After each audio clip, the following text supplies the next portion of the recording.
muchas gracias por estar hoy aquí con nosotros en este acto de presentación de la Asociación de Productores de Higos y Almendras Bérote. En primer lugar, me gustaría agradecer a las instituciones la colaboración que han tenido y creo que seguirán teniendo con nosotros en la recuperación, que es el fin de la higuera y el almendro en la isla del Hierro.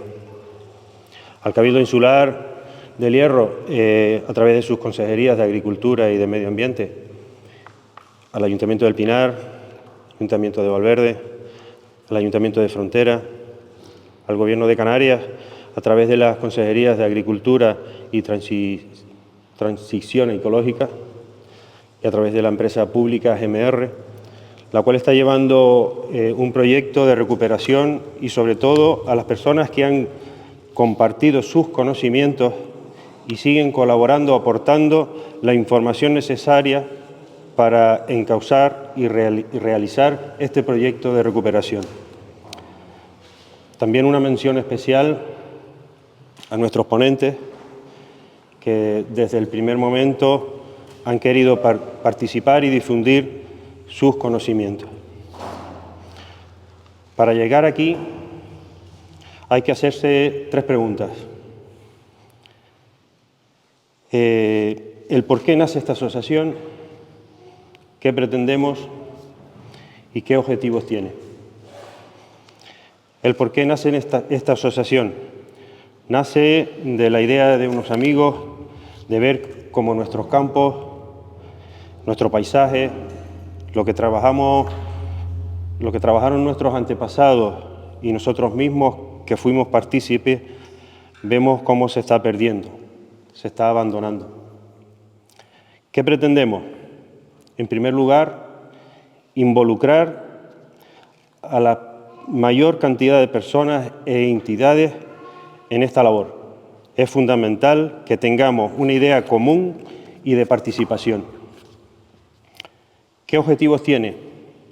Primero y fundamental, el reconocer que tenemos un producto que es el mejor del mundo, perdonen la modestia, que son los higos pasados, que realcemos como se merece su calidad. A partir de aquí queda mucho que hacer. Por eso es necesario el que contemos con el mayor número de personas que se incorporen a esta asociación y así poder continuar con el proyecto. Nuestra idea es la de impartir charlas, cursos, encuentros, en fin, ayudas y charlas y encuentros que mejoren nuestros conocimientos y así entender que tener higueras y almendros es beneficioso y pueden aportar considerablemente a nuestra economía. Sin más, yo creo que lo que sería bueno hoy es escuchar un poco la vivencia de quien nos acompaña. En primer lugar, si quiere, pues toma la palabra Freya. Quiero darle las gracias a la Asociación de Higos y Almendras del Hierro, bueno, por haberse acordado de mí. La verdad no sé si seré la experta, pero estoy contenta y orgullosa de aportar algo para mi pueblo del Pinar y para el Hierro en particular. Además, teniendo a mi lado a dos amigos que son, bueno, lo máximo en la historia hoy del Hierro. También quería recordar a mi amigo Armando Hernández, que en realidad creo que hubiera sido el indicado de estar en este momento, pero desgraciadamente no lo tenemos.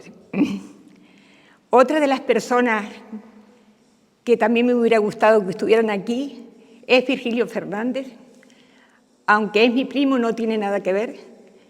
Sé que ha sido el diccionario enciclopédico en este pueblo, sobre las fincas, los lindes, pues todo lo que se refiere a este pueblo del Pinar. Pero por una causa o por otra, ninguno está y no puedo hacer otra cosa, ¿no? Así que vamos a empezar con lo que puedo aportar sobre este tema. El origen de la higuera en la zona sur del Hierro y forma de vida de sus habitantes en torno a ella. Bien entrado el siglo XIX, la clase dominante de Valverde de la época, no de ahora, que es todo lo contrario, conscientes de que todo el sur tenía tierras productivas que podían dedicarse a la agricultura, realizaron subastas ilegales para apropiarse de estas tierras comunales dedicadas al pastoreo. A pesar de la oposición de los pastores, sus ruegos fueron ignorados y las tierras se subastaron por medio de lotes. No solamente le quitaron sus tierras, sino que sus ganados fueron exterminados, como las cabras y muchos cochinos que se criaban sueltos alrededor del pueblo y del monte. Además de apoderarse de sus tierras y exterminar sus ganados, utilizaron a los pastores para plantar higueras, levantar mojones, rotular tierra y cercar paredes. Los pastores se convirtieron en medianeros perpetuos, de la forma que todo el trabajo de la tierra les salía gratis a sus nuevos dueños. A partir de ese momento, el sur de la isla pasa a ser propiedad de la clase dominante de Valverde. Los nuevos dueños empezaron a edificar sus residencias de verano en la parte alta del pueblo, El Gusano. Recibió este nombre porque muchos de los pastores se negaban a llevarle los higos pasados que recogían durante la temporada, recriminando a los que iban a llevárselos con la frase «te arrastras como un gusano». Al finalizar el verano, les eran entregados los frutos recogidos por esta humilde gente que había sido segregada y disminuida de muchos de sus derechos y conducidas al más brutal servilismo. Debido a dichos actos ilegales, empezaron los incendios para no dejar huella. El último incendio de 1899, desgraciadamente, destruyó todos los archivos municipales, incluso el antiguo cabildo, los protocolos de las antiguas escribanías y gran parte de los documentos del juzgado municipal. Todo ello provocado intencionalmente. Por ello hoy no tenemos donde conocer la pequeña historia de la isla del Hierro. Solamente sabemos los pleitos habidos entre las familias más pudientes para hacerse con el control y gobierno de la isla. Estos nuevos dueños, que adquirieron las tierras en la zona sur en subastas ilegales, empezaron a obligar a los pastores a plantar higueras en dichas tierras. Las primeras higueras en plantar fueron en la hoya de Tecorón, en las fincas adquiridas por don Félix Durán y don Juan Miguel Padrón, los dos de Valverde. Como todo el resto de las tierras eran comunales, las cabras de San Antón y los pastores con sus ganados se comían las higueras recién plantadas. Al principio hubo una lucha titánica entre los pastores y los nuevos dueños de las tierras. No fue fácil convencer a la gente del Pinar que los higos mataban mejor el hambre que las cabras. Se dice que para convencerle, el tal don Félix apareció un día en el mentidero con una alforja al hombro. Uno de las dos bolsas de la alforja estaba llena de cuernos de cabras y la otra de higos pasados. Él preguntaba, ¿qué es mejor para comer, los higos o los cuernos? A mitad del siglo XIX, la plantación de higueras proliferó rápidamente, encerrándose en corones circulares de paredes de piedra seca para que las cabras no las comieran. Las cabras salvajes de San Antón comenzaron a disminuir durante 1980. Se autorizó a cazarlas para que no se comieran las higueras recién plantadas en las zonas limítrofes a las laderas del Júlar. En 1890 ya se habían extinguido. A partir de ese momento histórico, todo el sur de la isla pasó a ser propiedad de la gente acautalada de Valverde. Este pueblo, descendiente directo de los Bimbabes, nunca ha aceptado la sumisión y han querido ser siempre dueños de su destino. Tienen la satisfacción de que todos los visitantes que han pasado por el Hierro en diferentes épocas los han calificado buenas personas, han ostentado el título de un pueblo noble y viril En la portada del periódico La Opinión, en su edición del 5 de mayo de 1903, y nunca se han rendido en las adversidades. Hoy voy a contar una pequeña historia de mis abuelos maternos. Los dos vivieron y criaron sus hijos gracias a los higos pasados que recolectaban de sus higueras. Severiano González Morales nació en El Pinar, La Goronita, el 29 de diciembre de 1898, hijo de pastor. Silvestra Morales Morales nació en El Pinar, en El Gusano, el 22 de noviembre de 1905. Cuando contrajeron matrimonio, mi abuelo tenía 23 años y mi abuela 16. Mi abuelo había ya ido a Cuba por primera vez, porque fue 2 veces, una soltera y otra casado. Cuando fue a Cuba por primera vez tenía 16 años. No sabía leer ni escribir. Nunca había asistido a la escuela. Solamente pastoreaba el ganado con su padre, aunque tenía una inteligencia fuera de lo común. Nadie le engañaba cuando sacando las cuentas de cabeza al vender los higos. Su padre fue pastor de ganado de cabras toda la vida, así como sus ancestros y sus hermanos. Cuando la primera generación de piñeros fue a Cuba, el pueblo se fue quedando sin hombres para trabajar las tierras. Desde que tenían 15 o 16 años ya emigraban, motivo por el cual estos nuevos dueños de los terrenos se iban quedando sin medianeros de sus tierras y tuvieron que ir vendiéndolas por no tener mano de obra que las trabajase. Por otro lado, los piñeros que iban a Cuba no tenían en mente sino reunir plata suficiente para poder comprar nuevamente esas tierras comunales donde sus antepasados habían criado sus ganados y volverse a ser dueños de las mismas. Mi abuelo fue uno de ellos.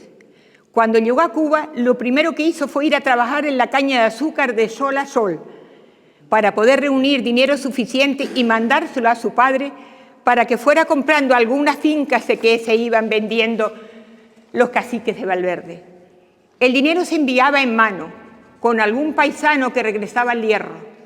No habían bancos ni tenían conocimiento de ellos, sino que entregaban directamente el dinero a familiares para que pudieran comprar las fincas que estaban en venta y pudieran ir adquiriendo nuevamente las tierras que le habían arrebatado a sus antepasados.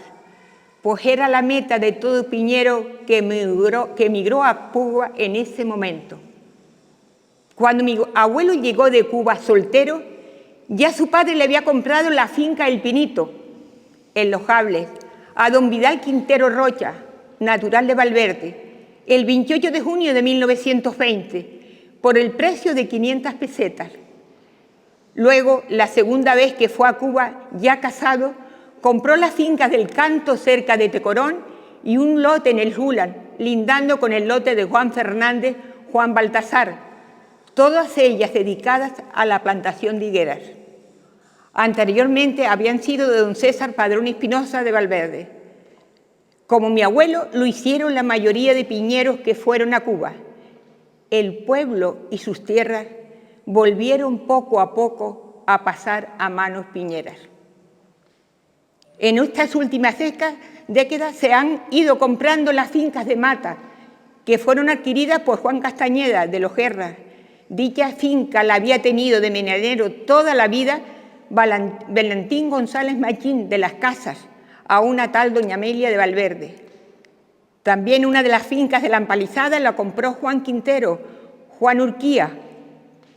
Una de las fincas de la Casita Llano la compró Damaso Hernández, Maso Panchillo.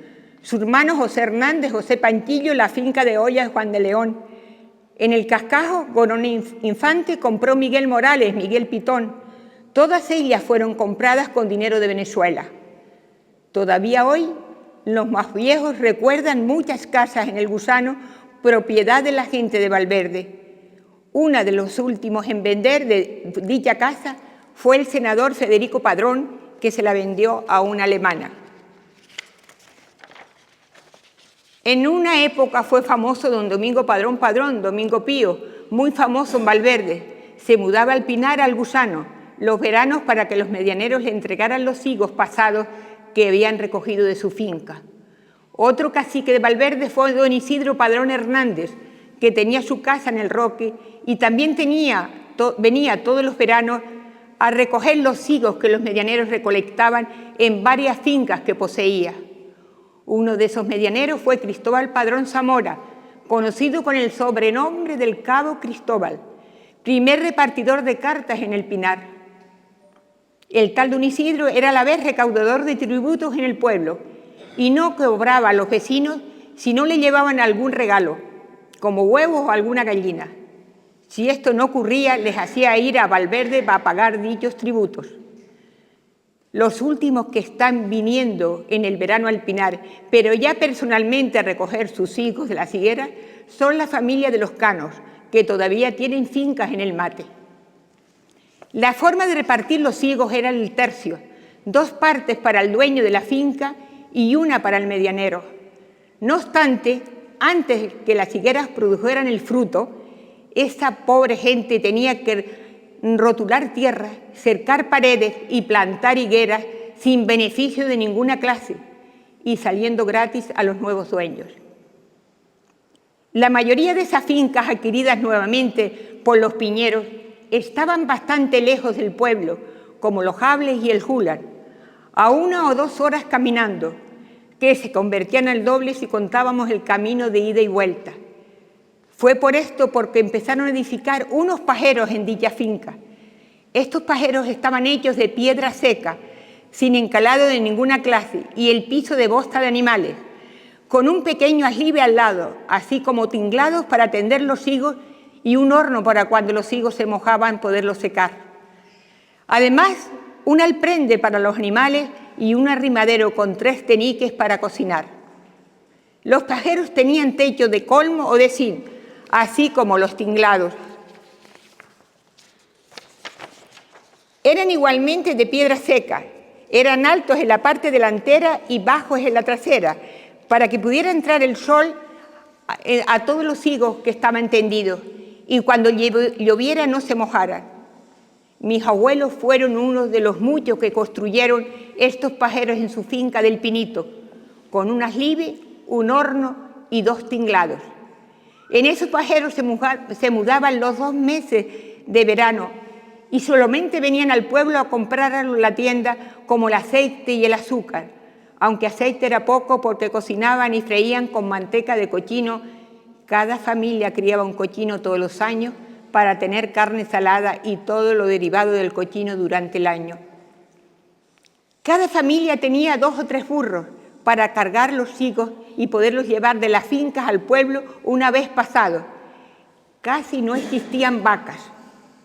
Los burros también les servían para arar los terrenos alrededor de las higueras y a la vez sembraban lentejones, chícharos, lentejas y cebada en las tierras mejores, mientras que los matorrales plantaban tuneras y almendros. En la mayoría de las fincas tenían una era para trillar y recolectar estos cereales que también los vendían, así como las almendras. Las mollares eran las más apreciadas y se cotizaban más caras. Por lo tanto, los burros servían para trasladar toda clase de menesteres de un sitio a otro y a la vez también para trasladar a las personas cuando las distancias eran muy largas, especialmente a las mujeres. La finca de la Garza, mi abuelo la llamaba El Canto, eran todas de lajiares y prácticamente no existía tierra. También plantaron higueras en dichos lajiares de lava y se daban estupendamente. Eran las primeras higueras donde maduraban las brevas y más tarde los higos. La higuera produce 2 frutas diferentes. El primero, las brevas, que empezaban a madurar en la olla de Tecorón para el Día de la Cruz, desde mayo, y luego los higos que maduraban en agosto. La higuera. La higuera se plantó primero en la zona norte de la isla y en el Golfo, hasta que se dieron cuenta de que era el sur donde mejor se daba. La higuera encontró en la zona sur la tierra y el clima apropiado para que se dieran los mejores higos. Según el color del fruto se llamaba la higuera morada, negra, cotia y blanca. Los higos morados, llamados también nogales, Eran los más cotizados por ser los más jugosos y de mayor tamaño, alcanzando los mayores precios en el mercado. Se exportaban al resto de las islas, especialmente a Gran Canaria. En la actualidad, ni siquiera se cosecha para el consumo de la isla, debido a la gran sequía que hemos padecido en los últimos años. Además del gran incendio forestal de 2006, que arrasó la zona sur y el oeste de la isla, y con ello todas las fincas de higueras que había en dicha zona. La higuera se planta de gajo. Hay que hacer un hoyo bastante profundo en la tierra, ya que entre más profundidad, más humedad hay. Al enterrar dicho gajo tiene que tener 1 o 2 púas. La distancia de una plantación a otra son aproximadamente 6 metros. Una vez plantada, tarda unos 5 o 6 años en dar los primeros frutos. En el pinar, la mayoría de los higos son morados, pero también están los blancos y cotios. Existe también la brevera con higos negros, pero que produce pocos higos. La higuera morada alcanza el mayor crecimiento y muchas veces son gigantescas. Se dice que en la empalizada había una higuera tan grande en la finca de los Buscalagujas que un hombre no podía tirar una piedra de un lado a otro de la higuera. Estas fincas de la empalizada fueron adquiridas por el vecino del Pinar, Ramón Castañeda, con el apodo de Buscalagujas, que en Cuba había hecho una regular fortuna y con ello compró casi toda la empalizada. Quiso volver a Cuba por segunda vez, pero cuando llegó a Tenerife para realizar dicho viaje, se compró un billete de lotería y resultó premiado con 28.000 duros y desistió de dicho viaje y regresó a retornar nuevamente al Hierro, donde siguió comprando más fincas a la gente de Valverde. Todo esto ocurrió en el año 1919. La higuera no necesita muchos cuidados para dar fruto. Lo principal es arar los terrenos a su alrededor, donde están plantadas, y cavarlas a principios del mes de enero, cuando ya haya llovido un poco. Luego hay que espiojarlas y quitarles los pimpollos que se van saliendo en el tronco, así como ir quitando los gajos rastreros y el resto de los gajos, dejando 1 o 2 púas para que los higos salgan mejores. Todos estos desechos son recogidos para echar de comer a las cabras, que son su comida favorita. Las higueras no necesitan abono de ninguna clase y su fruta es 100% ecológica. También resulta sencillo pasar los higos. Después de cogerlos de la higuera bien maduros, con una mano y mientras que en la otra sostener el cesto, se depositan y se tienden en el tendal al aire libre sobre una capa de basa durante 8 días. Cada 8 días es una camada. Al terminar esta y recoger los higos del tendal, se empieza a recolectar los higos de la siguiente camada. En las fincas donde hay muchas higueras existen los tinglados para tender los higos. El motivo principal por lo que se usaban los tinglados es que los higos no se mojaran cuando lloviera. En la recogida de los higos participaba toda la familia y los vecinos se ayudaban a unos a otros, soportando el intenso calor del verano. Estaban cogiendo higos de sol a sol, todo el día, y no dejaban ni un higo en la higuera. Con la escoma se alcanzaban las ramas más altas y los higos que había en ellas, después de subirse las personas en los gajos más gruesos para que no se desgajara la higuera. Parece increíble, pero mientras estaban cogiendo higos no dejaban de cantar, y unos se contestaban a otros, hombres y mujeres. Sus letras eran monótonas y expresaban tristeza y hasta dolor. Los últimos que se usaba para todos estos menesteres eran los utensilios que se usaban para todos estos menesteres eran la barqueta, la canasta y el cesto, todos ellos confeccionados de mimbre. También utilizaban el costal, hecho de lana de oveja, lleno de higos, pesaba 72 kilos aproximadamente. En ellos se llevaban los higos ya pasados para la casa del pueblo cargados en los burros. En casa ya se procedía a escogerlos en diferentes categorías: primera, segunda, tercera y de bestia para los animales. Los higos, una vez escogidos, los primeros o de flor, de primera o de flor, se vendían para embarcar, ya que eran los más cotizados. Los de segunda también se vendían, pero más económicamente. El resto de los higos que no se vendían, sino se calcaban en barricas estropeadas o escaños de madero de tea para dejarlos para el consumo de la familia durante todo el año. El motivo de calcarlos era para que no se picaran por la traza. También se cambiaban los de segunda por castañas que venían del Golfo en cestos de medio almú. La vida de los abuelos. La vida de los abuelos era ir todos los días al campo. Se levantaban con el lucero del alba y después del abuelo tomarse un vasito pequeño de aguardiente, se preparaban con los burros para ir a las diferentes fincas que poseía, ya que todas estaban bastante lejos. Siempre iban en compañía de varios vecinos y la mayoría salían por el camino del Roque. La higuera de la Tacha era el punto donde se esperaba la mayoría de los vecinos para ir todos juntos a los diferentes lugares, como los hables y todas las fincas que se encontraban en ese camino. Lo primero que hacían cuando llegaban a la finca El Pinito era recoger los higos del tendal, todavía de noche, para luego, cuando empezara a salir el sol, ponerse a coger los higos de la higuera todo el día, de sol a sol. Solamente descansaba en el mediodía para comer algo, generalmente gofio amasado con queso, con higos frescos. La mayoría de los días se quedaban en el pajero 2 o 3 días, porque de ahí se trasladaban a las diferentes fincas, el Julan y el Canto, a recolectar los higos de esas zonas. Esa era su vida los meses de agosto y septiembre. Los domingos no salían al campo, pero mi abuelo se ponía a escoger higos todo el día y a clasificarlos, mientras mi abuela hacía el queso por la tarde de la leche de unas cuantas cabras que poseían. En la casa de mis abuelos salían todos los años un camión de higos comprados por los González procedentes de Azofa para enviarlos a Las Palmas de Gran Canaria, donde tenían negocio. Mi abuelo tenía fama de tener unos higos de primera o de flor, fuera de lo común. Todavía recuerdo la miel que soltaban por el culo del higo. Esto era debido a que cuidaba bien las higueras y los higos.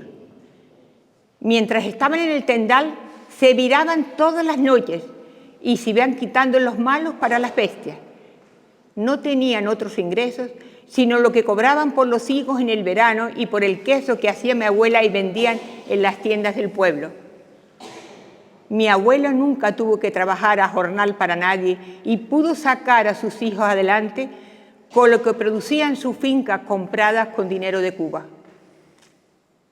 Como mis abuelos, vivieron la mayoría de los vecinos de este pueblo del Pinar. No quedó ningún vecino de su generación que no fuera a Cuba, o más tarde a la Argentina y Venezuela. La mayoría vivían del dinero que sacaban de los higos pasados que vendían en las tiendas del pueblo, como eran Ledrigio Hernández, Cipriano Fernández, Pedro el de Justa, Miguel Rodríguez, que también tenía el correo. Estas eran las tiendas que compraron higos en Taibique, ya que en las casas estaba Patricio Cabrera. Las almendras las vendían entre los vecinos de la isla, que venían de todos los pueblos a comprar higos y almendras, siendo las más codiciadas las mollaves. También se trasladaban al norte, antes el barrio, a cambiar higos por papas, que en el Pinar no se cosechaban. Los cambiaban también por toda clase de verduras, como calabaza y habas.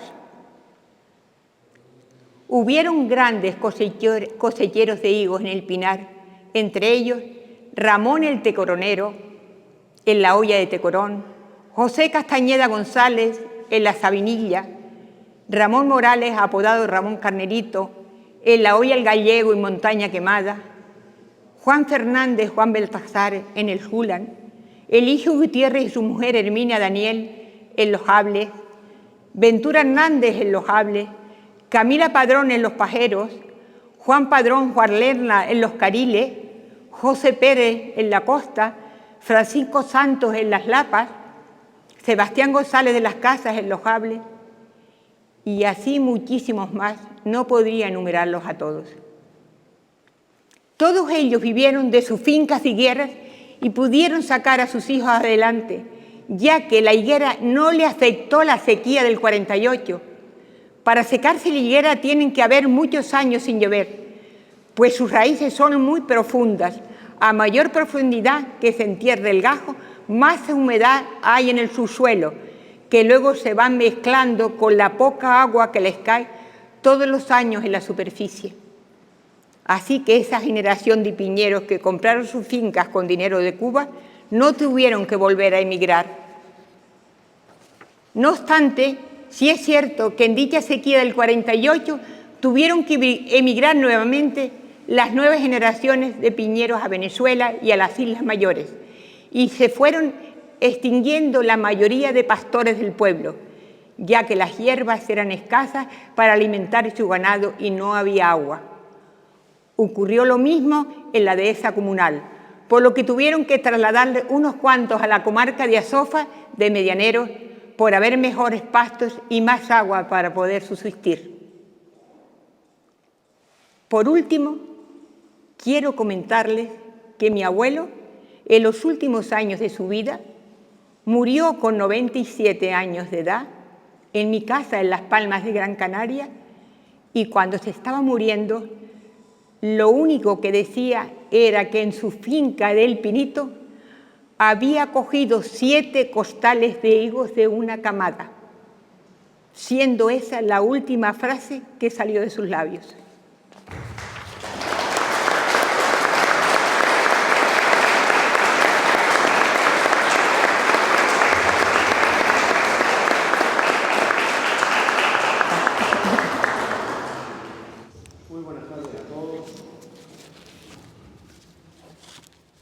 Haré en primer lugar dos referencias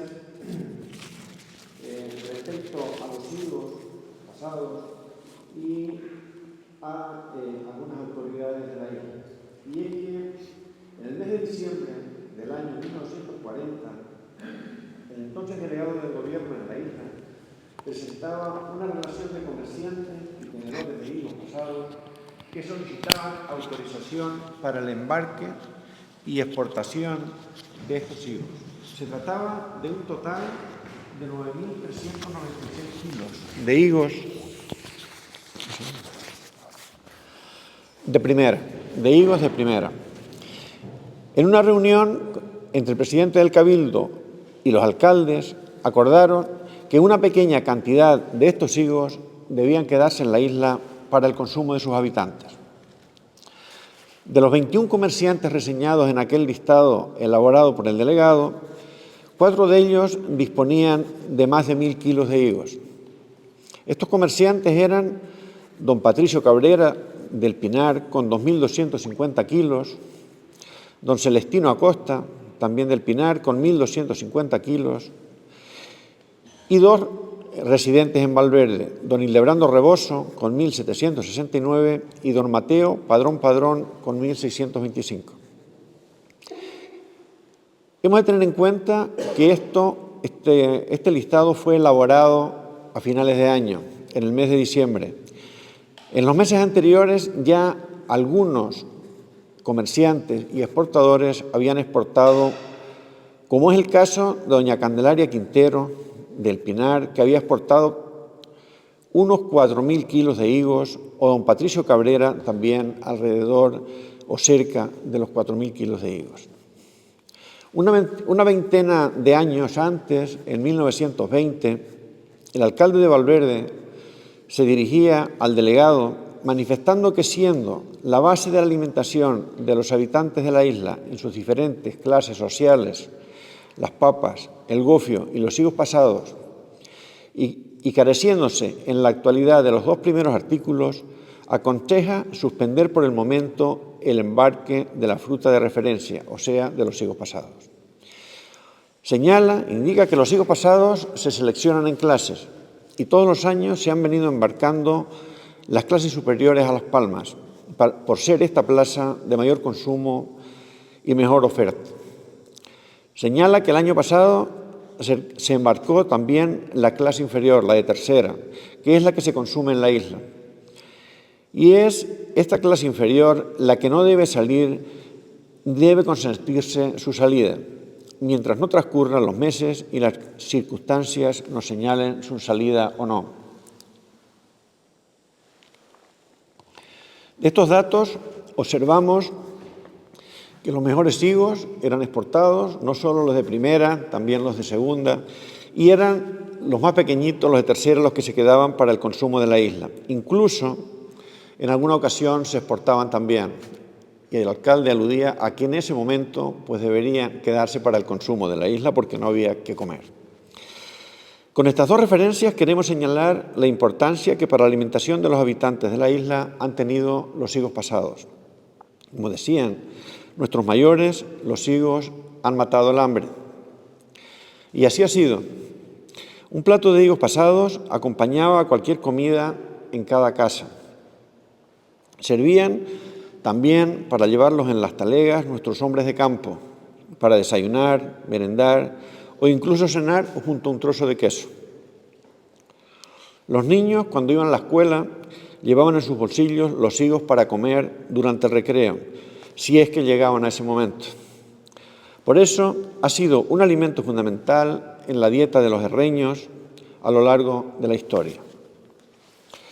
Los pueblos más productores de higos pasados, los situados en la vertiente sur de la isla, lógicamente el Pinar, Isora, algo San Andrés, la zona de los Dares, donde el clima más soleado permitía pasarlos.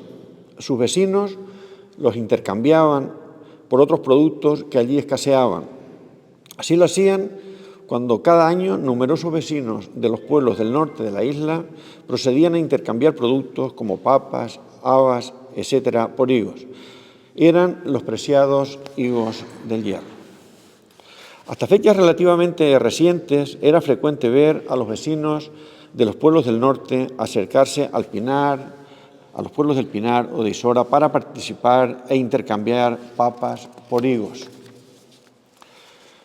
Nuestra gama de higos, ya fuera higos cotios, que abundaban sobre todo en las zonas de costa, hasta los morados, que eran los más preciados, pasando por los blancos, los negros, los vicariños, las brevas, siempre fueron objeto de cuidado por parte de nuestra gente. Las preciadas higueras que fueron plantadas por nuestros mayores siempre fueron objeto de protección y cuidado hasta el punto de que estos árboles fueron aislados a través de las denominadas goronas o gorones, con el fin de evitar que fueran comidas por los animales que pastaban en sus alrededores. A pesar de que muchas higueras han desaparecido por el inexorable paso de los años y las sequías periódicas que han asonado a esta isla, aún perduran estas gordonas que constituyen una parte importante de la estructura que conforma el paisaje insular. En definitiva, los higos pasados, aquellos que tanto mataron el hambre, fueron una parte fundamental de la dieta de los herreños durante muchas generaciones.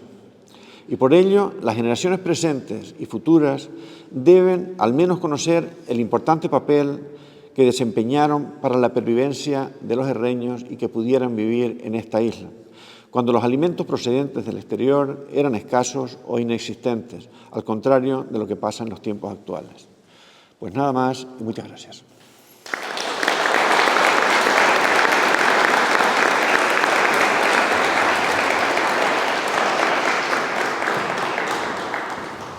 Señores consejeros cabildos, concejales, señoras y señores, buenas tardes a todos. En primer lugar, dar las gracias a la asociación por invitarnos aquí esta tarde, entre amigos, entre conocidos, y también felicitar a la Piñera Freya, que ha hecho una exposición fabulosa sobre el trabajo que lleva conseguir los higos pasados que a todos nos gustan tanto. Dicho esto, yo no voy a entrar ahora en cómo es el Pinar, con sus higueras, con sus higos pasados, porque todos lo sabemos, estamos en familia, pero sí voy a hacer algo que les va a llamar la atención y es decirles que nosotros los herreños hemos tenido dos árboles fabulosos en esta isla. Uno es el árbol santo y el otro es la higuera. Y dirán, bueno, ¿y por qué? Tantos árboles que hay, tantos árboles frutales. No, la higuera es diferente. La higuera le daba de comer a las personas y le daba de comer también a los animales. Mataba el hambre de nuestros antepasados y también de sus animales. ¿Qué otro árbol hace esto? El moral en parte, pero la fruta no supone mucho. De ahí la importancia que tiene la higuera para los herreños. O sea, era un árbol que en las épocas de miseria, cuando llovía poco, la higuera siempre daba higos y a su vez sus gajos y sus hojas servía para alimentar a nuestros animales. De ahí la importancia, y me gusta mucho que hoy se haya traído este detalle de hablar sobre la higuera, porque a veces tenemos cosas importantes en nuestra isla y nos ponemos a hablar de la luna cuando sale todos los días a su cuenta. Dicho esto, les quiero decir también que los que conquistaron la isla sabían que la higuera era un árbol que tenían que llevar con ellos lo mismo que una parra. Si ustedes se fijan en todos los datos antiguos, siempre se habla de higueras y viñas. O sea, eran las dos plantas que traían porque era el sustento garantizado de que les podían tener alimentos. ¿Y cuando llegan las higueras a la isla del Hierro? Como bien decía Freya, desgraciadamente se nos quemó el archivo municipal en 1899. Pero sí hay otros documentos, como el índice de las escribanías. Y yo les quiero decir que desde 1635, ya hay un testamento, una escritura hecha en el Hierro, donde se dice que le dejan viñas e higueras en el Golfo. Era propiedad del vicario Diego de Arteaga. Entonces, desde 1635 tenemos higueras en el Hierro. ¿Por qué? Porque venían con los conquistadores y porque hacía falta cultivarlas. Lo que decía Freya antes también tenía razón, empezaron por la zona norte y el Golfo. Tenemos que en 1635 viñas y higueras en el Golfo, en 1656 viñas y higueras en Miraflores, el Golfo, y viñas en frontera y después también en la parte norte. Todo eso está documentado, todo eso existe y todo eso es verdad. ¿Qué clases de higueras teníamos? Bueno, ya lo han dicho aquí, los nogales. Antiguamente lo de morados, eso vino después. Nuestros padres, nuestros abuelos siempre llamaban higos nogales, que eran los morados, los cotios, los blancos y los negros. Los negros eran menos y se utilizaban a veces como medicina. Eran buenos para algo y entonces eso se cuidaba, que hubiera una higuera de higos negros en casi todos los pueblos para un remedio. Y usted imagínense lo mismo que hicieron los primeros que llegaron a la Isla del Hierro con la higuera y la viña, lo que tuvieron que trabajar, los desencantos que se llevaron hasta conseguir las cosechas propias. Porque no se da igual una higuera morada en el Golfo que se da en el Pinar, ni una cotia se da igual en Sabinosa que aquí en el Jula. Entonces ellos tuvieron que experimentar y al final cotejaron y pusieron cada cosa en su sitio. Si se fijan en la viña de Berijadiego está en la zona norte, en la zona del monte de la frontera. La Listana está abajo y el Bermajuelo. Con los higos pasa igual. En el Golfo tenemos los cotios abajo, los blancos a medianías y morados prácticamente no existen. Entonces, cada uno se adaptó a su cosecha y a lo que producía el terreno. Eso les costó muchas cosechas y muchos disgustos y muchos trabajos, pero así se hizo. Hay más datos todavía sobre el tema de los higos. Hay un dato, aparte que se quemó el archivo, pero tuvimos la suerte, que en 1795, vino primero en 1779 y después en 1785 vino el gobernador de las armas, que era don Juan Antonio Tursástique, y recorrió la isla de punta a punta y nos dejó un estudio perfecto de todo lo que había en la isla. Y también habló de las higueras y decía precisamente que las higueras estaban afincadas mayormente en la zona norte y el Golfo, pero que se estaban haciendo grandes plantaciones en la zona del Pinar. 1785. O sea, que a partir de ahí, como decía, empezó la producción de higos en el Pinar. Desgraciadamente, en esas épocas que se empezaron a subastar los terrenos de la Isla del Hierro, pues, ¿quién iba a las subastas? Las subastas iban los que tenían dinero y los que vivían en Valverde, que se enteraban que lo sacaban a la subasta y ofertaban. Por eso era que las zonas estas del sur del Pinar eran todas de la gente de Valverde, porque eran los que tenían acceso a eso. Pero como bien se comentaba aquí por Freya, los tiempos fueron cambiando y fueron pasando los años hasta que llega un año crítico, muy crítico, que es 1901. En 1901 hay una sequía enorme en toda la Isla del Hierro. Piensen que no estaba sino el Garoé, que ya se había caído. No había agua prácticamente, sino alguna fuente pequeña. Y entonces empieza la emigración. La emigración a Cuba comienza en 1901. A tal llega la miseria en ese año, para que se hagan idea, que se hacen concursos y fiestas por toda, en Gran Canaria y Tenerife, e incluso en Madrid. En Madrid, en el Retiro, se hace una fiesta donde asiste la reina a la fiesta a recabar fondos para Lanzarote, Fuerteventura y El Hierro, porque la gente se estaba muriendo de hambre. 1901. Aquello medio se remedió, pero llega 1911. Y 1911 ya fue el desastre. 1911, otra sequía enorme, la gente se va, el cura de Valverde le escribe al obispo diciéndole que si no remedian algo, se queda sin feligreses, porque todos los barcos salen familias enteras que se van a Tenerife, a Gran Canaria o a Cuba. Y entonces sucede en la isla un hecho importante, esa casualidad. A raíz de eso se comienza a hacer la carretera del puerto de La Estaca a Valverde, que crea trabajo. Se comienza a construir un pozo, el único pozo en Agua Nueva en el Golfo, que no estaba alrededor del mar, sino que estaba dentro, el de Agua Nueva. Y hay una segregación municipal de Valverde y se crea el Ayuntamiento de la Frontera. Bien, entonces, cuando empiezan ya a correr los años, vienen de Cuba una cantidad de gente con dinero. Los que tenían los terrenos enormes de Valverde no tienen gente que les cultive, ni recoja los higos, ni le haga los trabajos, y les es más fácil vender que no mantener una finca sin producción. Y empiezan a comprar, efectivamente, y se hacen lo mismo que en Valverde, en otras partes, lo mismo que en el Pinar, en otras partes de la isla. Y hay una revolución con el peso cubano que viene de Cuba y el pueblo. Y ahí empieza la higuera. Repito que se siguen manteniendo, y como decía Venancio también, la cantidad de higos, incluso Urtuzástegui nos dice que se podían producir en un año alrededor de 4.000 metros quintales, 4.000 quintales de higos, suponía 200 y pico mil kilos de higos, ¿no? Pero cada zona seguía con lo suyo. El que ha vivido en el Golfo sabía que abajo eran todos higos cotios. Y el higo cotio tenía un defecto, y es que lo atacaba mucho la traza. Se acalcaban en el verano, cuando iba en invierno a comer, pues la mitad de las veces tenías que estar tocando la guitarra para poderte comer un higo, ¿no?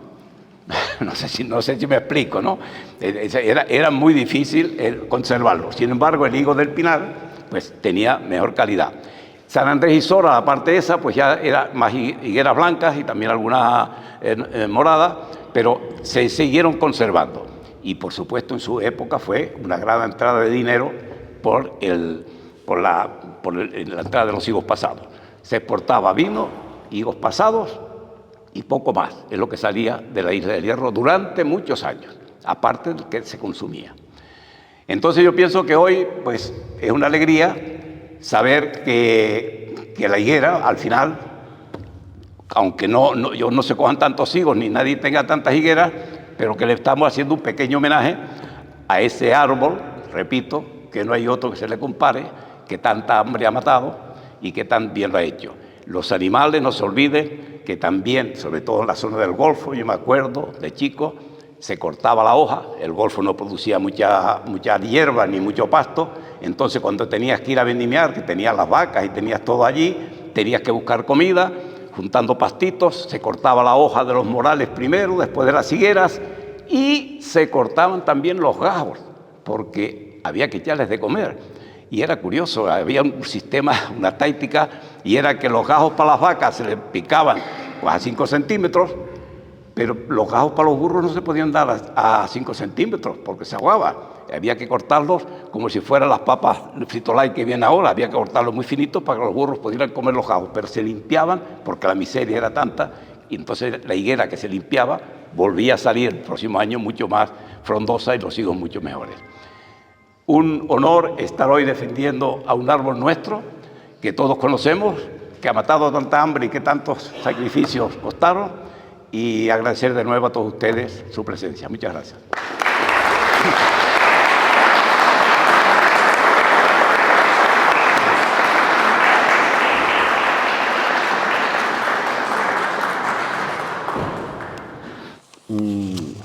La historia de la higuera y de los higos y sobre todo los habitantes de la isla del Hierro, yo creo que ellos lo han resumido, lo han expresado, yo creo que de una manera real, porque ha sido como ellos mismos lo han contado. Y los que somos más jóvenes, pues que vivimos también en esta parte, hay esos datos que yo me acuerdo de que cuando iba a coger los higos yo pasaba casi todo el verano con mi abuelo.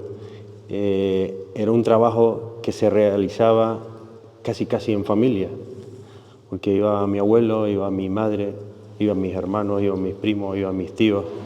O sea, prácticamente era un trabajo donde no había mujeres y hombres, eran todos uno. Y eso lo recuerdo de siempre, y yo creo que es importante, ¿no? El transmitirle eso ahora a los jóvenes es complicado.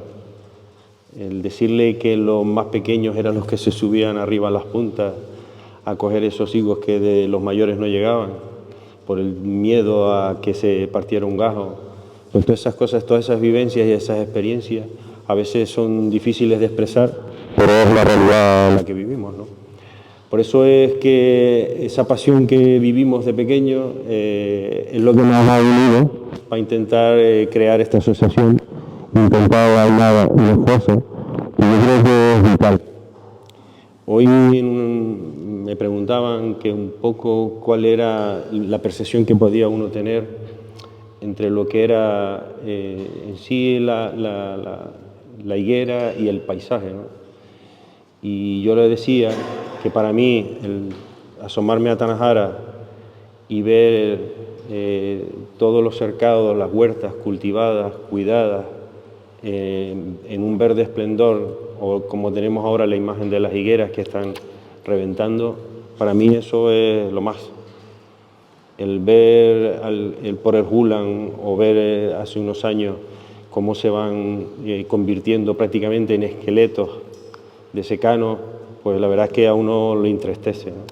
Yo, que viví mucho, sobre todo aquí en la zona de las casas, en la zona baja, en el cercado, que conocíamos, que estuve tantos años ahí con mi abuelo, pues ahora ir abajo y ver el abandono, pues la verdad es que a uno se le rompe un poco el corazón. Pero esa es la idea que queremos transmitirles, de intentar esa sensación y esa fotografía, pues recuperarla. Entonces, por eso queremos que entre más seamos, pues mejor. Por eso tenemos aquí hoy un tríptico también, que es en el que se está trabajando a través del Gobierno de Canarias, que pues la verdad es que desde que transmitimos la idea, pues las instituciones, hay que agradecerlo, han puesto lo que haga falta para colaborar, y yo creo que ese hilo es el que tenemos que ahora aprovechar entre todos, ¿no? La aportación no va ahora, ahora yo creo que es lo que hay es que, digamos, aglutinarnos, es presentar simplemente una fotocopia del DNI, hacernos socios, y ya vamos empezando a caminar junto con el proyecto que se vendrá a presentar ahora el próximo día 7 de mayo. A partir de ahí, pues vamos a, entre todos, aportar ideas y a ver si este sueño que tenemos, o esta ilusión, yo creo que se hace realidad y volvemos a ver nuestros campos reverdecidos y nuestras higueras otra vez frondosas.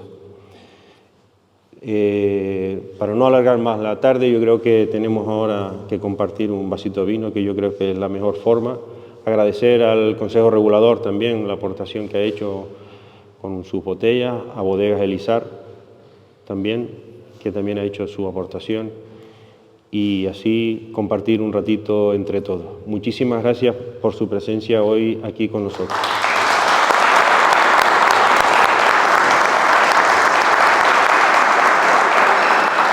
¿Todo bien?